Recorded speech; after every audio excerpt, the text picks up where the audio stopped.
नमस्कार, स्वागत है आपका दोस्तों। कैसे हैं आप लोग? काफ़ी आजकल में मुलाकात थोड़ी कम हो पाई है, लेकिन अब लगातार आप लोगों से संपर्क रहेगा क्योंकि बहुत सारी खबरें हैं जिनको लेकर आप लोगों से साझा करना है। अभी आप देख रहे थे 4:30 बजे तमाम बड़ी खबरों को समेट कर हम आपके सामने लेकर आए थे। लेकिन अभी चूंकि वक्त है एक ऐसी बड़ी खबर से आपको रूबरू करवाने का, बड़ी खबर से आपको आगाह करवाने का, जिसको लेकर पूरी दुनिया इस वक्त संकट से जूझ रही है। कोविड नहीं है, ये कोई महामारी नहीं, कोई बीमारी नहीं और कई किसी का षड्यंत्र नहीं है और ना ही उस पर मानव का वश है या मानव द्वारा क्रिएट की गई है। दरअसल ये एक इतनी बड़ी खबर इस वक्त आई है जिसको लेकर पूरी दुनिया इस वक्त इस संकट से गुजर रही कि आगे आने वाले वक्त में होगा क्या। क्या ऐसा होगा कि पूरी दुनिया प्रलय से गुजरेगी या फिर ऐसा हो सकता है कि पूरी दुनिया ही खत्म हो जाए। जी हां, इसके पहले 2012 में, 2020 में न जाने कितनी बार इस तरीके की खबरें सामने आई हैं कि पूरी दुनिया का विनाश होने जा रहा है, पूरी दुनिया तबाह होने जा रही है, धरती फट जाएगी, सब लोग उसमें समा जाएंगे, प्रलय आ जाएगा। सुनामी जब आई थी तो लोगों को लगा था कि वाकई में ऐसा हो सकता है। लेकिन आपको बता दें कि न सिर्फ हिंदुस्तान बल्कि पूरे विश्व के भीतर कल या परसों हो सकता है कि एक साथ पूरी दुनिया की बिजली गुल हो जाए। हो सकता है कि एक साथ जितने ट्रांसफॉर्मर हैं उनमें बिजली पावर की क्षमता बढ़ जाए और एक साथ वो धमाका ब्लास्ट कर जाए। हो सकता है कि पूरी दुनिया में फोन आपका काम करना बंद कर दे।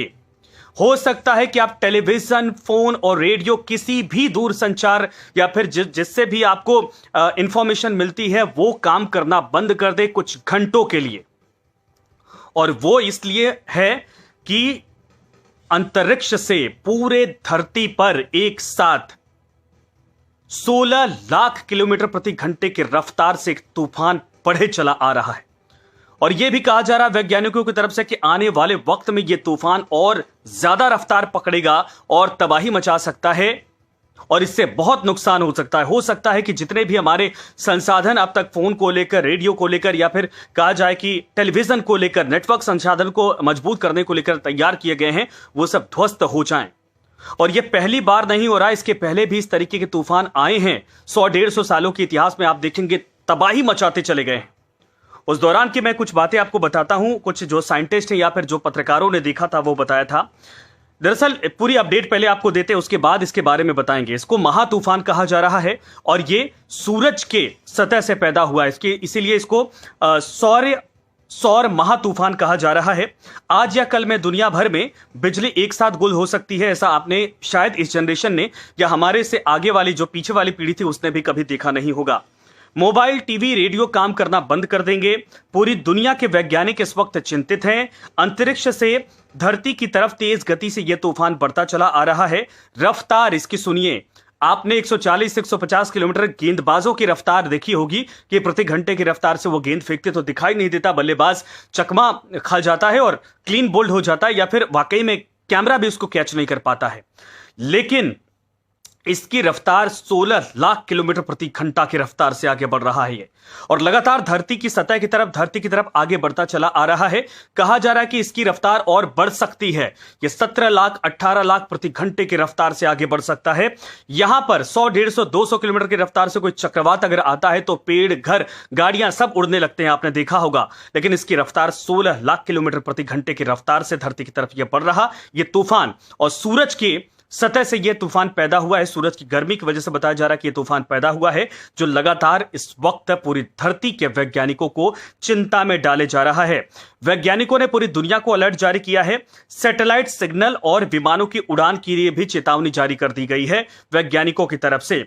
दुनिया भर में गुल हो सकती है एक साथ बिजली, और उत्तर और दक्षिण ध्रुव पर, पृथ्वी के दोनों पोल्स पर, नॉर्थ और साउथ पोल्स पर एक साथ तेज रोशनी देखी जा सकती है। दोनों पोल्स यानी नॉर्थ जहां नॉर्वे है, दक्षिण में ये दोनों पोल्स पर तेज रोशनी देखी जा सकती है। पहले भी इस तरीके के तूफान आ चुके हैं। बताया जा रहा है कि 1582 में इस तरीके का एक तूफान सौरमंडल से यानी अंतरिक्ष से आया था और उस समय पूरे आकाश में आग की लपटें दिखाई दे रही थी। पूरी आकाश में आग की लहर, यानी कहा जाए रात के वक्त में भी आग, ऐसा लग रहा था कि आसमान में आग की लहरें हैं, लपटें हैं जो चारों तरफ इस वक्त बिखरी हुई। टेम्परेचर बहुत ज्यादा बढ़ गया था। और इसके अलावा 1882 के बाद 1582 के बाद 1859 में एक आया था। इसका नाम था जियोमैग्नेटिक तूफान, इसका नाम दिया गया था। तूफान ने यूरोप और अमेरिका में टेलीग्राफ नेटवर्क को पूरी तरीके से तबाह कर दिया था उस वक्त। और इसके बाद एक और तूफान है, लाखों करोड़ों हजारों का नुकसान हुआ था। उस समय ऐसा लग रहा था जैसे पूरी मानव जाति, धरती ही खत्म हो जाएगी, क्योंकि इस तूफान को लेकर हमारे पास सिस्टम, हमारे वैज्ञानिकों के पास सिस्टम कुछ नहीं होता कि वाकई में इसके कंट्रोल किया जा सके।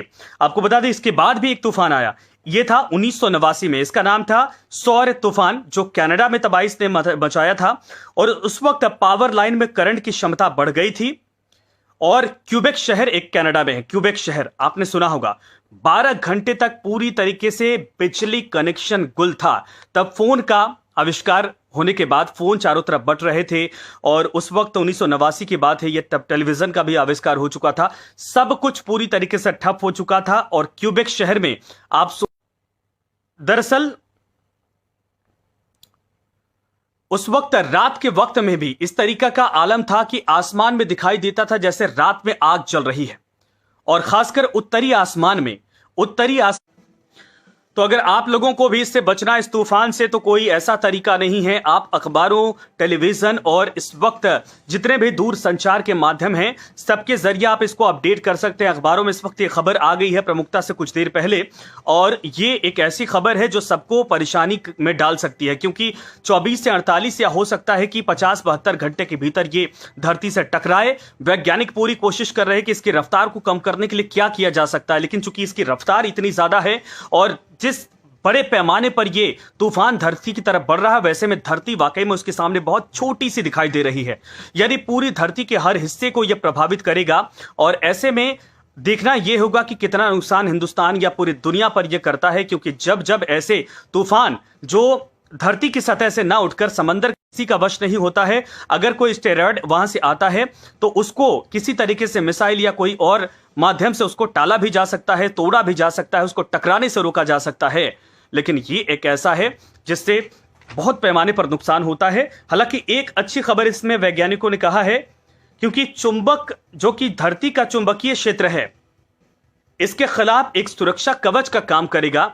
इससे यह संभावना जरूर है कि 16 लाख किलोमीटर से धरती के सतह पर जब आए, सौरमंडल में हमारे प्रवेश करे या ओजोन से आकर टकराने की जब ये बिल्कुल करीब होगा, तो हो सकता है कि वो चुंबकीय जो प्रभाव है इस पर दबाव डालेगा। ऐसे में इसकी रफ्तार कम हो सकती है। बस यही संभावना एक पॉजिटिव बताई जा रही है। इसके अलावा न जाने क्या होने वाला है। वैज्ञानिक चिंतित हैं। जितने हवाई उड़ाने हैं उनको लेकर अलर्ट जारी कर दिया गया है। जितने भी टीवी सिस्टम है, मोबाइल है, इन तमाम चीजों को लेकर अलर्ट जारी कर दिया गया है। ऐसे में आप भी सावधान रहिए, सुरक्षित रहिए। और मेरा खासकर राजस्थान वासियों से निवेदन है, क्योंकि राजस्थान वाले तूफान का महत्व समझते हैं, क्योंकि यहां पर जब भी रेत का दो बवंडर उठता है वो जानते हैं कितना नुकसान पहुंचाता है। ऐसे में अगर धरती के इस कोने पर इसका असर हुआ तो यह खतरनाक साबित हो सकता है। सावधान रहिए, इंफॉर्मेटिव रहिए, खबरों से रूबरू रहिए। अगर जानकारियां आ रही हैं साइंटिस्ट की तरफ से, वैज्ञानिकों की तरफ से बताया जा रहा है कि आपको क्या करना है, तो उस बात का पालन करिए। यही हमको आपको बचा सकता है।